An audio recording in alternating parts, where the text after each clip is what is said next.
하나님이 쓰시는 나라는 예수님 재림시에 또한 선지국가를 세워서 쓰시는 한 나라가 있다. 우리 지난주에 살펴봤죠. 오늘은 이 하나님이 한 나라를 세우시리니 이 한 나라는 모든 나라를 쳐서 멸하고 그리고 세워지는 한 나라, 이건 천년왕국이죠. 천년안식시대. 그런데 이 천년안식시대를 세우시는 나라, 우리가 이 본문 44절로 45절 말씀을 통하여 이제 지금 시기가 어느 때인가 때를 분별해서 선지국가와 천년안식시대 우리 주님의 나라를 이루는 이 복된 사명을 잘 감당할 수 있도록 하나님께서 우리에게 은혜로 역사해 주시기를 원합니다.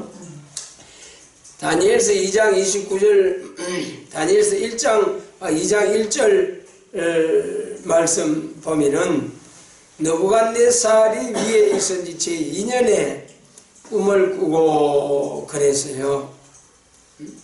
다니엘이 위에서 있은 지 제2년에 바빌론 느부갓네살 왕이 위에 있은 지 제2년에 느부갓네살 왕이 꿈을 꿨어요.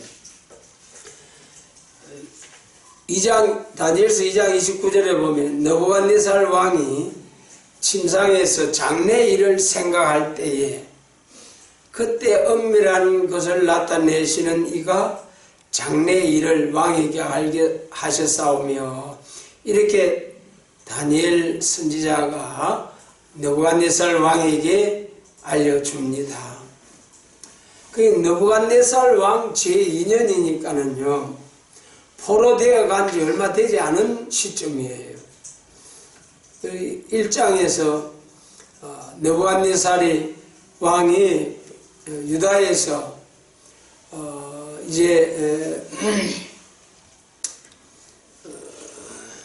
유다에서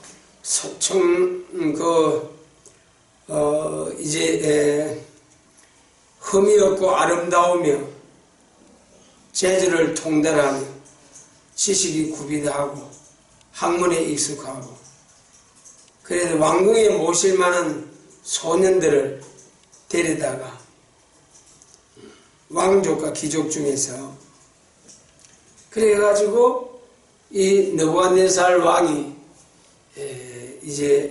가르치고 바빌론의 학문과 모든 것을 가르쳐서 귀하게 쓰시려고 한 거죠.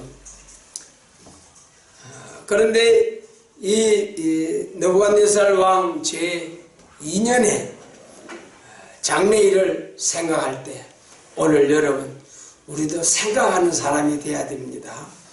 아무런 생각 없이 살아가는 것이 아니고 깊이 생각을 하고 깊이 생각을 해서 말하고 깊이 생각을 해서 행동하고 깊이 생각하면서 살아가는 그런 사람이 돼야 됩니다. 그래서 이 느부갓네살 왕이 장래일을 생각할 때에 이방인임에도 불구하고 하나님이 이 신상을 나타내 주셔가지고 앞으로 인간 종말에까지 쫙 될 것을 가르쳐 주신 거예요. 그래서 장래일을 생각할 때에 하나님이 꿈으로 느부갓네살 왕이 나타내 주셨잖아요. 신상으로. 그리고 신상이 뭐냐 하면은, 신상은 그 시대마다 강대국으로서 하나님의 백성 이스라엘이 잘못할 때에 쳐서 징계를 내리기도 하고 포로로 잡아가기도 하고, 이런 이스라엘을 괴롭힌 강대국들, 나라들입니다. 그러한 신상을 보여주면서 느부갓네살 왕이 하나님께서 신상을 보여주셨는데 꿈도 잊어버리고 꿈을 잊어버리게 당연히 해석을 할 수가 없죠. 그런데도 불구하고 왕이라는 권위로서 바벨론의 모든 술객과 박사들을 모아가지고 꿈 해석하라 하지 않습니까? 할 수가 없죠. 다 죽인다고요. 폭군은 폭군이. 꿈도 가르쳐 주지 아니하고 해석하라는 사람이 세상에 있을 수가 없는 일이죠. 그럼에도 불구하고 무조건 죽여버리겠다. 꿈도 알아내고 해석도 알아내라. 너무 중요한 꿈이었죠. 그래서 다니엘이 이 소문을 듣고 귀환하여 주시면 왕께 알게 하겠나이다. 그래서 새치구와 함께 기도하자. 그날 밤에 하나님께서 꿈과 해석을 나타내 주심으로 그 꿈의 해석을 이제 바벨론 느부갓네살 왕에게 알려주므로 느부갓네살 왕이 탐복을 하면서 소년 다니엘에게 엎드려 절을 콱 해버린 거예요, 여러분. 대바벨론 제국의 황제가 체면도 없이 그 조그마한 이스라엘 나라에서 포로로 잡아온 소년들에게 이 소년 다니엘에게 이 꿈을 가르쳐주고 해석을 해주고 그러니까 이 체면도 없이 느부갓네살 왕이 엎드려 절을 해버리고 다니엘에게 여러분 하나님의 권능의 역사입니다. 또 한 사람 우리 요셉 있잖아요. 요셉도 형제들의 미움을 받아 팔려가고 또 거짓 업무에 감옥하고 그랬지만은 하나님만 바라보고 하나님께 소망을 두고 나갈 때에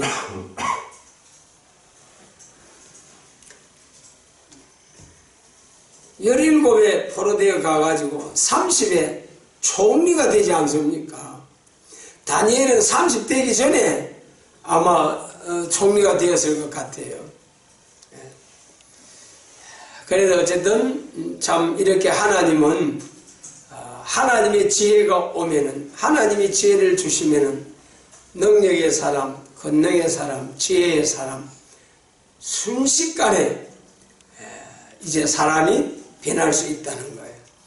그래서 우리 성경에서도 나중된 자 먼저 되고 먼저 된 자 나중되는 일이 있느니라 하셨지 않습니까?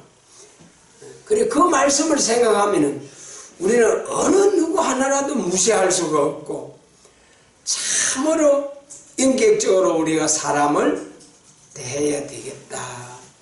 여러분 형제들의 미움을 받아 팔려가는 요셉이 총리가 될 줄 아무도 몰랐잖아요. 그러나 총리가 되어가지고 온 가족을 구원하는 그런 역사가 있었지 않습니까? 요셉이나 다니엘이 공부해가지고 총리의 자리에 올랐습니까? 하나님이 딱 바로 왕이 도무지 해결할 수 없는 그런 숙제를 딱 내주고 또 느부갓네살 왕에게 너무 중요해서 이거 꼭 알아야 되겠는데 이 모르면 안 되겠는데 그래서 모든 술사와 박사들 다 모아놓고 막 죄도 없는 사람들 다 죽여버리겠다고 하면서 꿈과 해석을 알아내려고 할 때에 아무도 알 수 없는데 하나님이 다니엘에게 딱 지혜를 주셔서 알려주시니 그 포로로 잡혀간 소년 다윗이 참 청년 다니엘이 하나님이 알려주신 그대로 술술 고마 증거하는 거지 않습니까? 그러니까 참 기적이 일어났죠. 그래서 다니엘은 왕궁에 있게 되고, 또 다니엘의 친구들은 바벨론 도의 일을 다스리게 하는 그런 은혜를 입었습니다. 그래서 오늘 이 시간 이 다니엘이 느부갓네살 왕의 꿈 해석을 해준 마지막에 그 해석 부분이 44절로 45절 말씀이죠. 그런데 그 이전에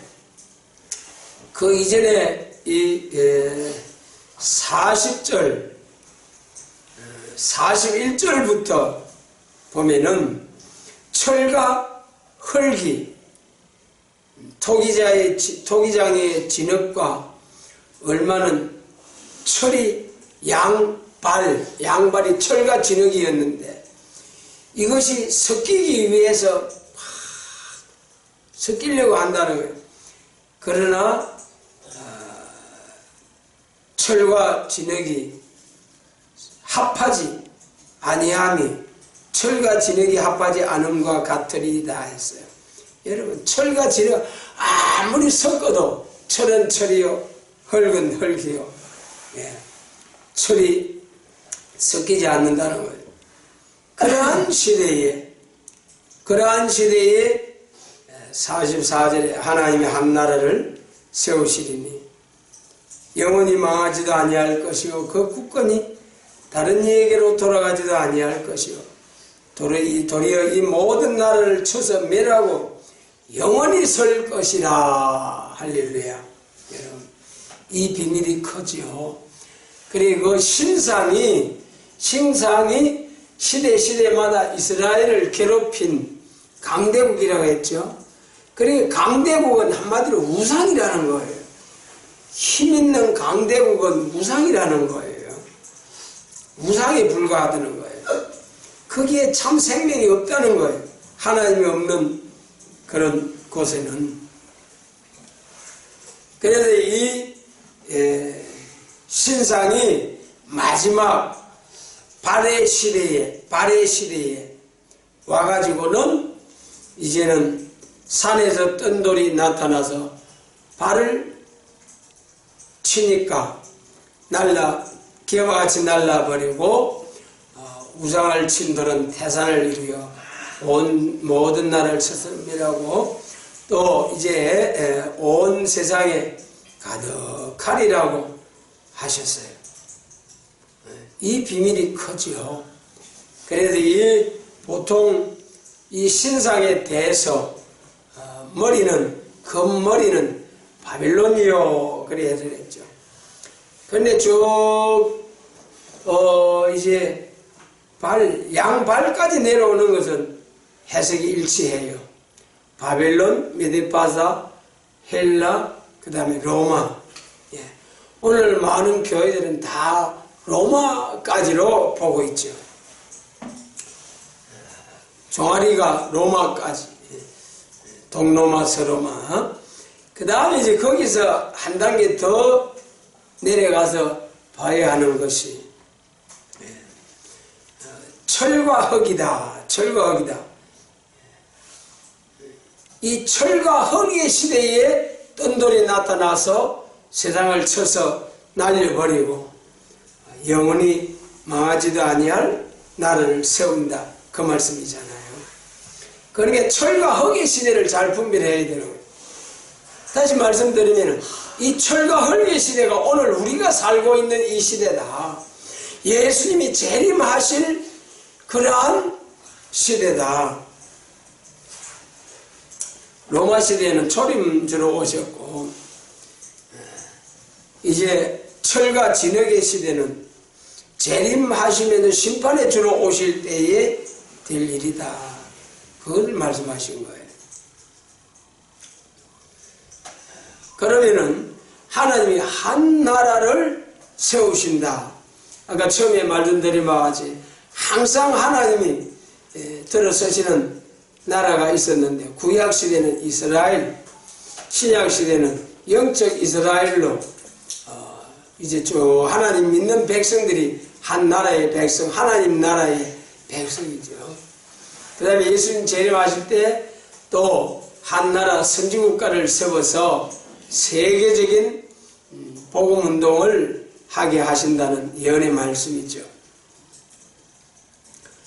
그래서 세계적으로 다시 예언하고 난 후에는 철과 진흙이 자본주의와 공산주의가 서로 합하기 위해서 섞이는 시대가 오지만은 절대로 합할 수 없는, 그래서 여러분 오늘 공산주의와 자본주의가 세계 인위적인 평화, 인류의 멸망을, 핵전쟁을 막기 위해서 얼마나 협상하고 세계 평화를 위해 노력을 합니까? 그러나 절대로 공산주의와 자본주의, 자유민주주의 안에는 이 기독교, 복음주의가 있죠. 그러니까 결국은 우리가 계시록 6장을 통해서 보면 붉은 말 공산주의와 검정말 자본주의가 두 노상과 같이 대결해서 싸우지만은 결국은 인류 파멸을 막기 위해서 협상하는 청황색말로 발전한다.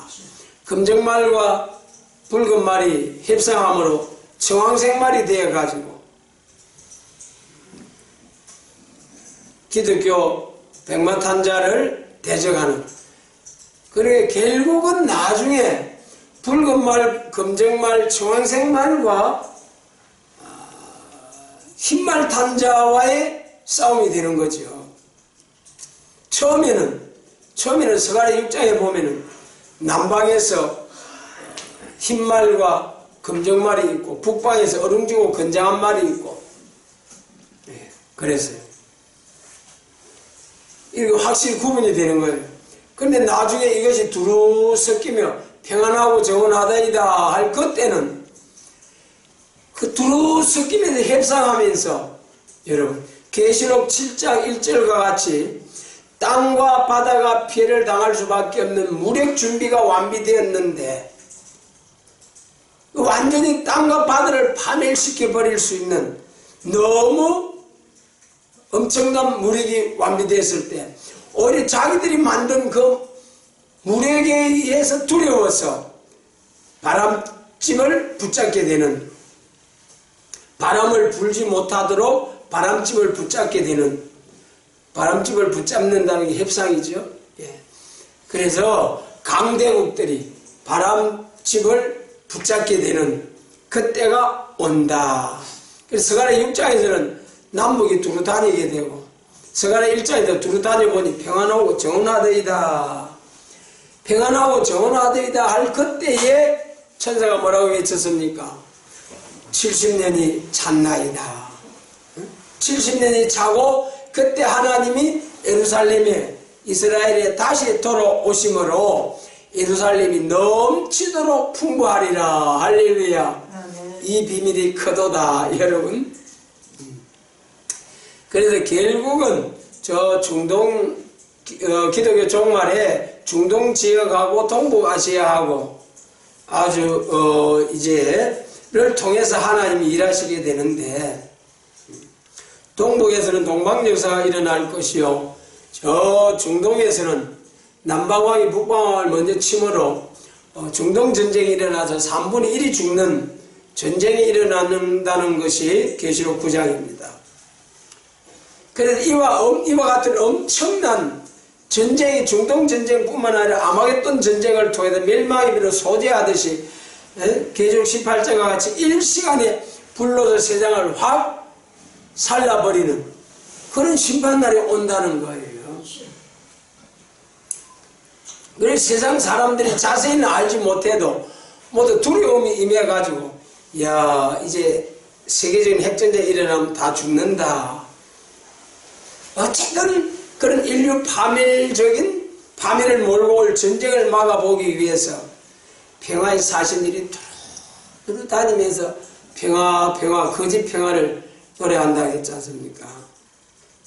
오늘날 바람집을 잡기 위해서 거짓 평화 다니엘서 11장에 두 왕이 한 밥상에 앉아서 서로 마음에 해코자 하여서 거짓말을 할 것이라. 여러분, 오늘날 세계 강대국들이 앉아서 협상을 하고 세계 평화를 위하고 한다고 하지만은 마음에 전부 다 서로 해코자 하여. 여러분, 미국이 자본주의 이 기독교 이 신앙을 내려놓고 공산주의 하겠습니까? 저 중국 러시아 공산주의자들이 그거 포기하고 자본주의 개방을 해서 자유민주주의 국가 기독교 신앙을 종교의 자유를 허락하는 그런 나라들로 이제 개방이 되어지겠습니까? 사람으로서는 그리 해야 되겠고 하고 싶기도 할 수도 있겠지만은 하나님께서는 이미 그리 할 수 없도록 북방에 하나님께서 하나님의 분한의 몽둥이로 쓰기 위해서 북방 짐승 정권을 내놓았다는 거예요. 아멘. 그러니까 북방 짐승 정권은 절대로 하나님이 허락해서 부패한 이스라엘을 치기 위해서 분한의 몽둥이로 쓰기 위해서 하나님께서 이사야 10장 하나님의 작전과 세계 문제를 말할 때에 몽둥이로 쓰기 위해서 북방을 내놨다는 거예요. 그런데 그게 몽둥이 노릇을 해야지 하나님이 하는다는 뜻인데 그것이 그 하나님이 주신 그 몽둥이의 사명을 자기 의지로 그걸 포기할 수 있습니까? 절대로 없는 거예요. 그러니까 북방 세력은 부패한 우리 기독교의 부패가 뭡니까? 여러 가지 기독교 부패가 많이 있습니다만 가장 큰 것 중에 하나가 계시록 6장의 정색 말의 이름은 사망이라고 했죠. 사망, 멸망으로 끌어가. 우리 기독교가 청색과 황색, 청색, 푸른색, 살려주는 생명의 색깔, 황색, 죽음, 사는 것 같기도 하고 죽는 것 같기도 하고. 계시록 13장 11절 새끼 양같이 두 뿔이고 용처럼 말하는 짐승.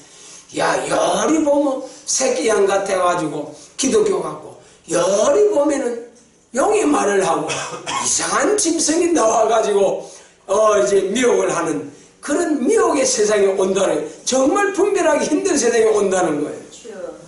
여러분, 오늘 기독교 중에서도 세계적인 기독교 통합운동 또 뭐 기독교 연합운동 여러 가지로 해가지고 어쨌든 교회가 세계적으로 연합하고 종교가 연합하고 정치가 세계적으로 연합하고 이러한 협상 시대가 오늘의 모습 아닙니까?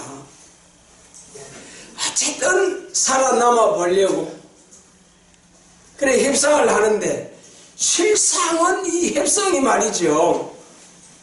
협상이 타협하는 건 아닙니까? 악의 세력과 의의 세력이 적당히 타협하는 게 협상 아닙니까? 이것이 사람 죽이는 거라는 거예요, 여러분.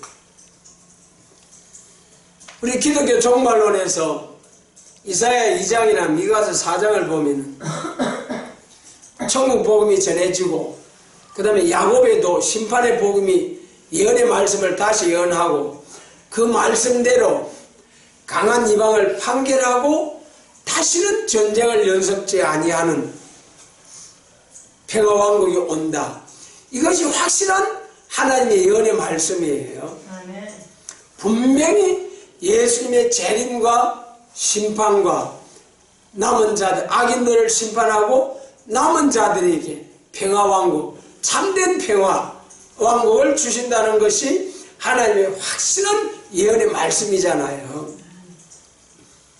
그런데 이 비밀한 말씀을 알지 못하는 교회와 세상은 어쨌든지 저 북방 하나님의 허락을 받고 나온 짐승의 세력, 저게 두려워서 무서워서 하나님께서 저걸 북방 세력을 들어서 부패한 교회를 치고 그 다음에 남은 자들에게 새 시대 주신다는 이 하나님의 말씀, 예언의 말씀, 새하늘과 새 땅, 새 시대 주신다는 세일의 말씀은 안 보이고 북방 핵무기와 북방 세력, 두려운 북방 세력만 보이는 거예요. 그러니 기독교도 어쨌든 인류 멸망을 면하기 위해서 협상하자. 그것이 본문 다니엘서 2장 41절 이하에서 철과 진흙이 막 섞인다는 마지막 때의 세계의 모습을 말씀한 거죠. 그래 이러한 때에 이제 하나님이 44절에 이 열왕의 때에 하나님이 한 나라를 세우시리니 이 한 나라는 천년왕국, 우리 천년안식시대입니다. 예수님이 재림하셔서 그래 이 한 나라를 세우시리니 이것은 영원히 망하지도 아니할 것이요 국권이 다른 얘기도 가지도 아니하는 나라다.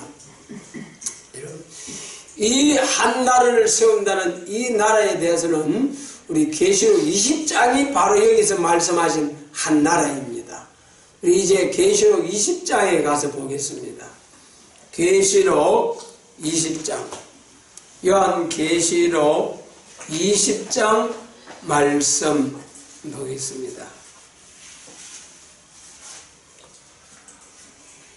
1절로 3절을 같이 읽겠습니다. 요한 계시록 20장 1절로 3절 같이 읽습니다. 또 내가 보매 천사가 무지개 열쇠와 큰 세사들을 그 손에 가지고 하늘로서 내려와서 병을 잡으니 곧 네 뱀이요 마귀요 사단이라 잡아 1000년 동안 결박하여 무지개에 던져 잠그고 그 위에 임봉하여 1000년이 차기도록 다시는 만국을 이어가지 못하게 하였다가 그 위에는 반드시 잠깐 놓이리라. 다니엘서 2장 44절에서 한 나라를 세우리니 하는 것은 천년 안식시대라고 그랬죠. 천년 왕국에 대해서 자세히 말씀한 것이 계시록 20장입니다. 그래서 우리가 이 천년 왕국에 대해서 하나님이 내를 세우는 한 나라, 그 한 나라, 지금 이 천년 안식시대 이것은 우리가 누릴 축복된 나라고, 이보다 더 중요한 것은 이사야 59장 19절로부터 이사야 60장 쭉 12절, 13절 쭉 선진국가 이룬다는 그것이 이 시대의 우리나라의 사명인데, 그거에 대해서 우리가 자세히 살펴보고 사명국가, 우리나라가 오늘날 기독교가 각성운동이 일어나고 우리나라가 사상적으로 자산이 되고 정치적으로 사회주의, 인민민주주의로 가게 되고 경제적으로 사회주의 정책, 토지 국유화니 또 이런 정책이 전부 다 하나님 예언의 말씀대로 북방을 기뻐하는 방향으로 가고 있는 거예요. 이것이 우리 인간론에 나타난 인간 종말의 난제와 해결, 그 6가지 난제들이 지금 다 나타나고 있는 거죠.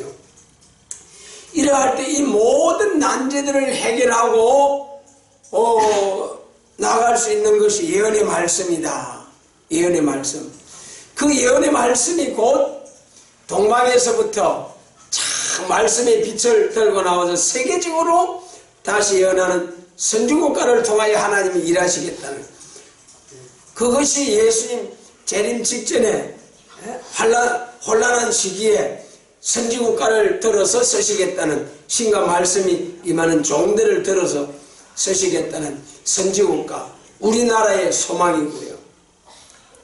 그래서 그 신과 말씀이 임한 사명자들이 베드로성도 13호 4절이 나와 세계적으로 다 예언하고, 그 다음에 심판을 하고 예수님이 재림하셔서 친히 다스릴, 만왕의 왕으로 다스릴 나라가 계시록 20장 천년안식시대, 다니엘서 2장에서 모든 나라를 쳐서 멸하고 이루어지는 나라. 이사야 60장의 그 한 나라는 모든 세상으로 더불어 살면서 알곡과 쭉정이 갈라놓는 그때 들어서시는 한 나라. 여기 다니엘서 2장 44절에 하나님이 한 나라 세우는 이것은 그 후에 알곡들만 남아서 살아갈 세상 한 나라. 그것이 계시록 20장이라는 거죠. 우리 읽은 1절로 3절 말씀은 사람을 미혹하게 하는 마귀를 1000년 동안 잡아 가둔다는 거예요. 19장에서 18장, 계시록 18장, 19장에서 싹 세상을 불러서 1시간에 멸해버렸죠. 악한 사람들을 싹 없애버렸어요. 이 말씀이 이사야 7장 14절로 15절, 14절에 악이로 난 임마누엘 하신 예수님, 그가 악을 버리고 선을 택하여 뻗어와 꿀을 먹게 해주겠다. 그 말씀이에요, 여러분. 이사야 7장 14절, 이사야 7장 원수를 없애할 징조를 보여주실 때에 처녀가 난 아들이 악을 버리고 선을 택하여 뻗어와 꿀을 먹는 새 시대 준다. 2000년의 세월, 2000년 전에 아기에서로 난 예수님, 그 예수님이 이제 인간 종말의 징조들이 나타나는 거 볼 때에 예수님의 재림이 가까운 것 같잖아요. 그래서 하나님도 동방 땅끝에서 신과 말씀이 임해서 예언의 말씀을 나타내 주셔가지고 새 시대를 이룰 말씀, 다시 예언할 말씀을 나타내 주셨어요. 이런 여러 가지 징조들이 예수님의 재림을 증거하고 있습니다. 그래서 이 하나님이 다니엘서 2장 44절에서 세우는 한 나라는 첫째, 1000년 동안 마귀를 잡아 가두어버리는 나라다. 마귀 없는 천년왕국. 그러니 여러분, 악인들은 다 없어져 버렸죠. 심판받았죠. 그리고 사람을 악하게 하는 마귀는 잡아 가두어버렸죠.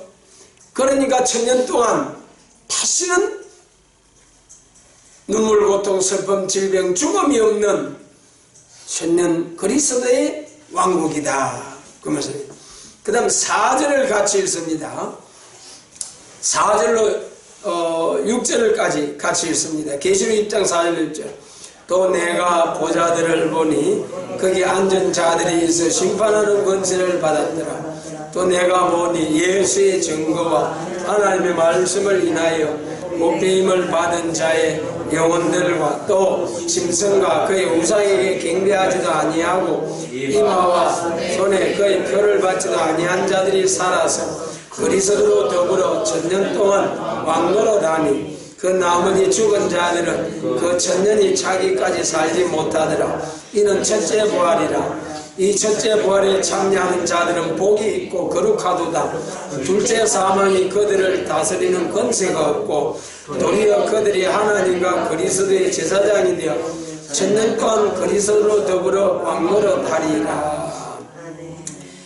그 다음에 이제 이 천년 왕국에서도 왕족이 왕노릇하는 사람이 있고 종족이 있다. 이것이 이제 4절로부터 9절까지의 말씀이에요.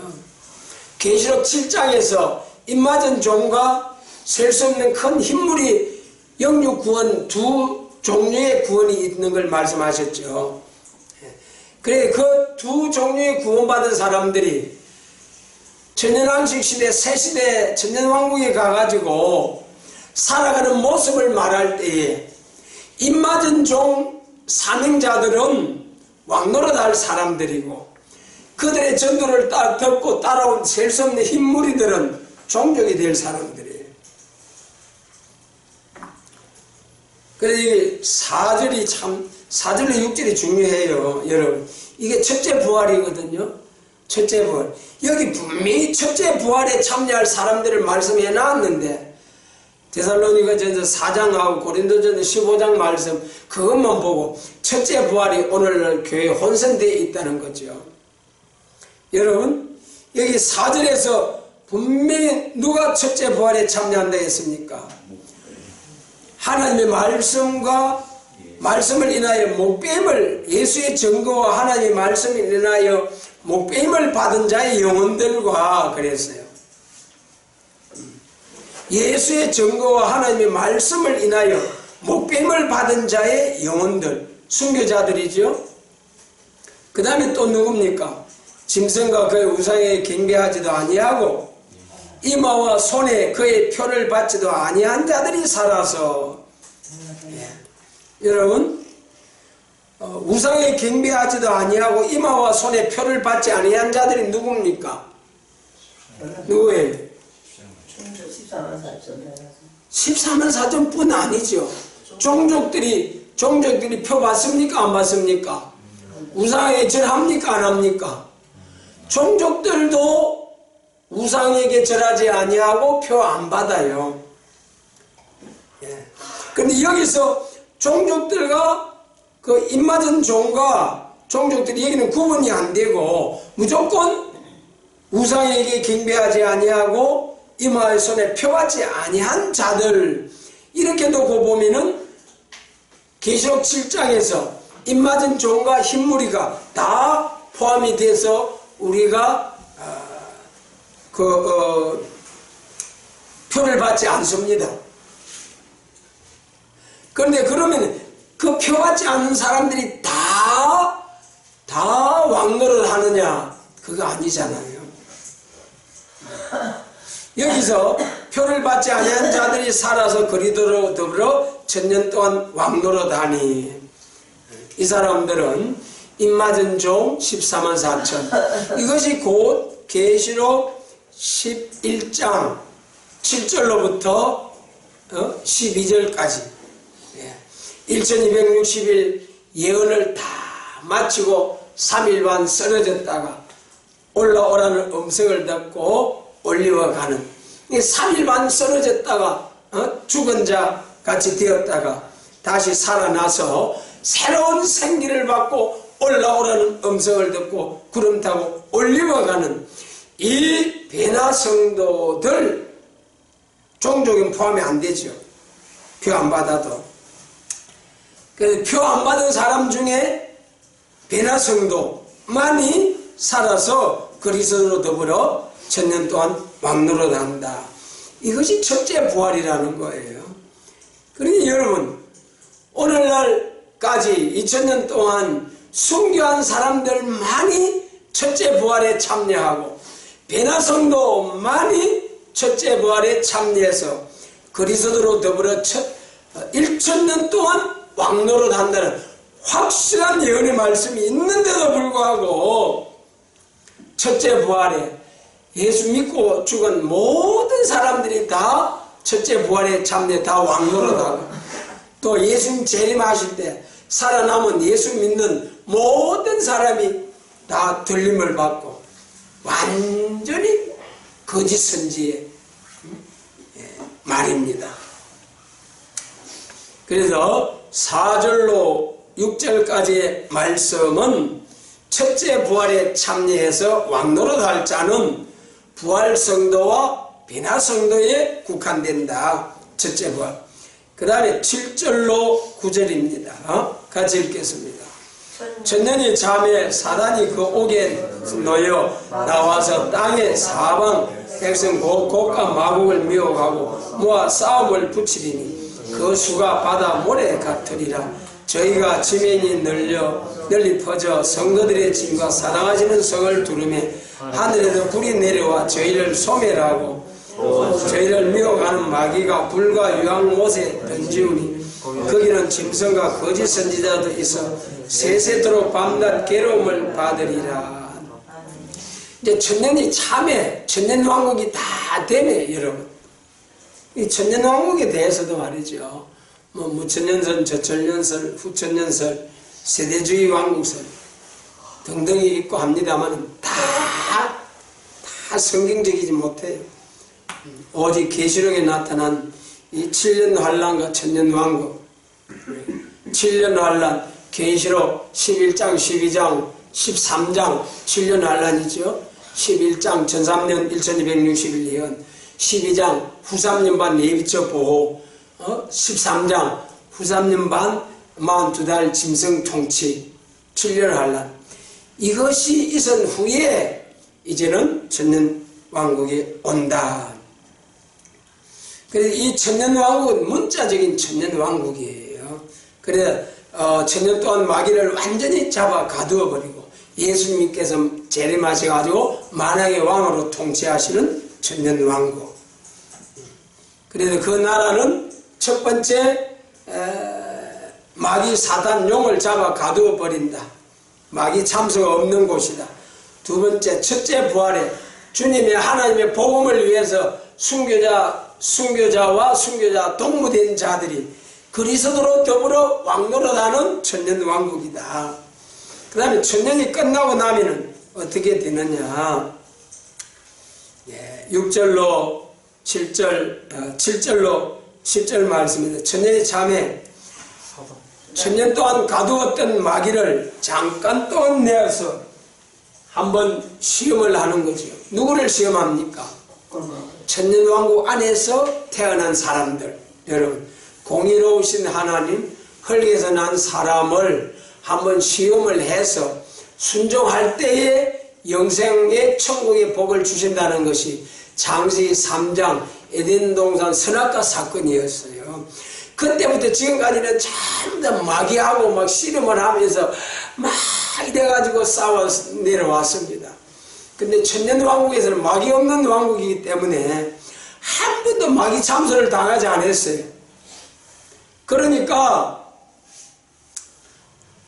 그 천년왕국에서 태어난 사람들을 한번 시험을 해야 되잖아요. 그 시험이 뭐냐? 7절에서 곡과 마곡을 미혹하고 모아 싸움을 붙인다.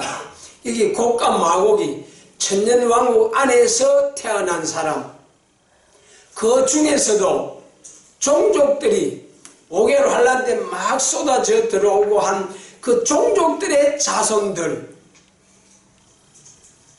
그들이 미혹을 받는다는 거예요. 이때 미혹은 무슨 미혹이냐? 그때 왕권받은 종들의 가족들은 왕궁도성에서 그 자손들은 왕궁도성 안에서 1000년 동안 섬김을 받기만 하는 거죠. 근데 왕궁도성 밖에 종족으로 들어온, 새시대 들어온 사람들이 자손이 엄청 번창하는 거예요. 1000년 동안 죽지 아니하죠. 이제 해산의 고통도 없지요. 키우는데, 자녀들 양육하는데 하나도 부담스럽지 않지요. 그러니까 뭐 서로 경쟁적으로 자녀들을 낳으려고 할 거예요. 그러니까 하늘의 별 바닷가에 모래와 같이 생육번성 충만하고 정복하는 세상이, 그 말씀이 천년안식 시대에서 이제 성취가 되는 거죠. 창세기 2장에서 그 영광을 주겠다고 하셨는데 3장에 두고만 미혹을 받았기 때문에 그 복을 받지 못했는데, 그것을 오랜 세월, 이 6천여년의 세월이 지난 후에 그것을 다시 이제 회복해 주시는 역사가 천년왕국입니다. 그래서 마지막에 천년왕국에 태어난 사람들을 한번 시험을 거쳐서 천년이 찬 후는 이제 무궁안식일에 천국으로 가야 되는데, 시험을 해보지 안 하고 천국에 가면 안 되거든요. 그때 뭘로 시험하느냐? 너희도 왕노릇 해라. 마치 광야 생활할 때 고라당처럼 너희만 제사장이냐? 하나님 우리와도 함께 하느니라. 그런데 고라를 대적하다가 확 불에 삼킴을 당하고 말았죠. 여러분, 이 천년왕국에서 종족들로 살게 된 그것에 또 감사해야죠. 그렇잖아요? 그걸 누구 덕입니까? 자기 조상들을 전도해가지고 새시대에 들어오게 한 왕권받은 종들의 그 은혜를 잊어버리고 망각하면은 그만 여기서 미혹을 받아가지고 하늘에 불에 내려 사름을 당해서 불못으로 들어가고 마는 거예요. 이때의 마지막 시험은 너희도 왕노릇 해라. 너희도 왕노릇 해봐라. 마귀가 천년 만에 노임을 받은 마귀가 나와서 그렇게 막 선동을 하고 부추기는 거예요. 그러니까 거룩한 성, 거룩한 진을 에워싸고 와와 하고 왕건 받은 종과 그 자손들을 대적하고 일어나다가 하늘에 불이 내려와서 그들을 잘라버린다. 그것이 곡과 마곡의 심판이죠. 그리고 나면은 이제는 마귀는 더 이상 활동할 필요가 없는 거예요. 그 다음에는 뭐가 옵니까? 이제는 영원한 천국이 오는 거예요. 11절에서.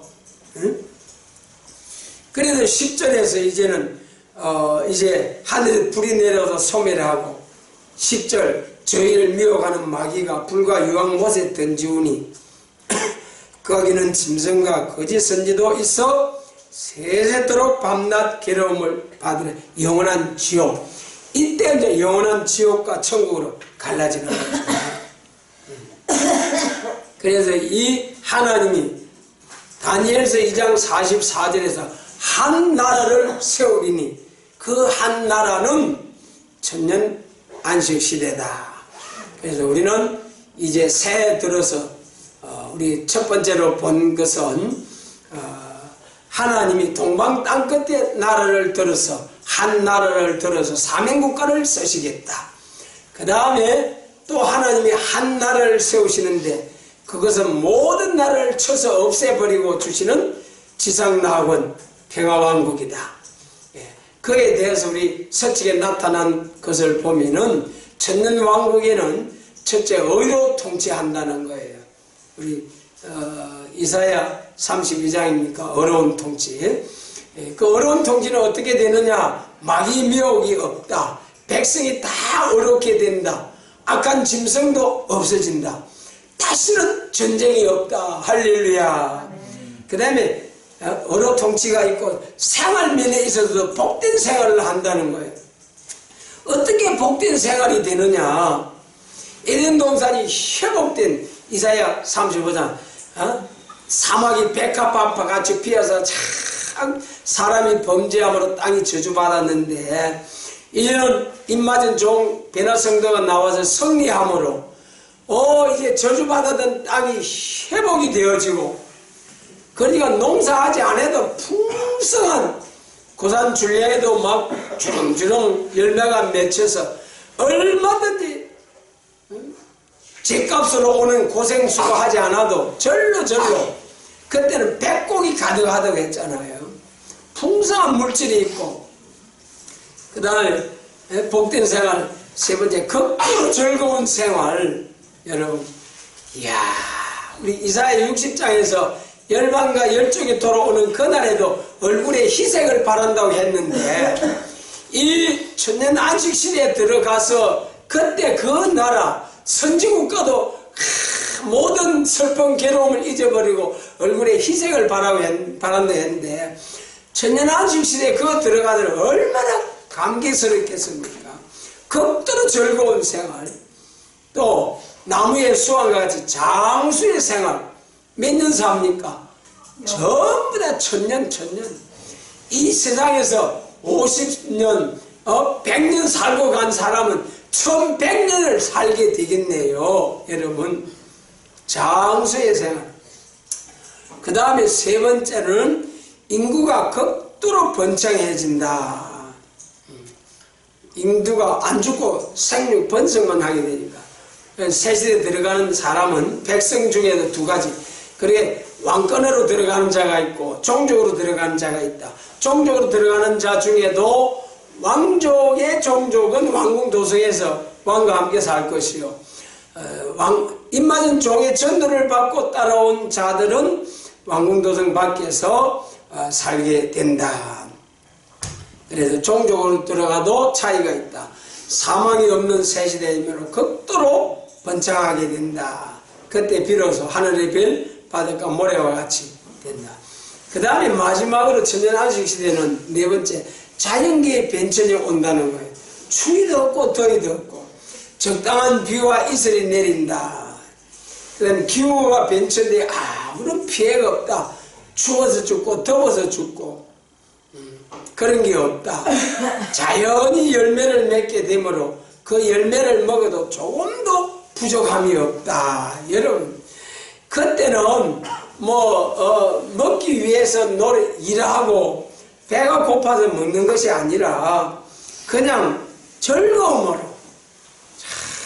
참 하나님이 창조하신 에덴 동산의 그 영광이 다시 회복이 되어서 영광스러운 그 한 나라, 하나님이 세우시는 한 나라, 이 소망을 가지고 이 표대를 향하여 여러분, 우리가 세상이 주는 만 가지의 복, 즐거움, 전부 다 어떤 무엇보다도 이 표대를, 이 목표를 놓지 않고 나갈 수 있는 우리 모두가 되게 하시고, 이 복을, 많은 사람들은 이 복을 받게 하시고 우리도 복 받는 그런 우리 모두가 되도록 전능하신 주님께서 축복해 주시기를 원합니다.